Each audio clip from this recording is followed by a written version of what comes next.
আমরা সবাই সারা জীবন একটি মাত্র সুযোগের অপেক্ষায় বসে থাকি।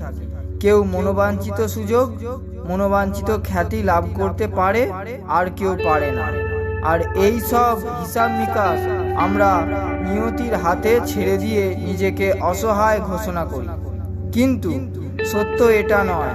আর সত্য হলো যে জীবনই একটি সুযোগ, এখানে আপনার জীবনের আসন্ন একটি মুহূর্ত অতীতের প্রতিটি মুহূর্তের থেকে ভালো করার চেষ্টা করে।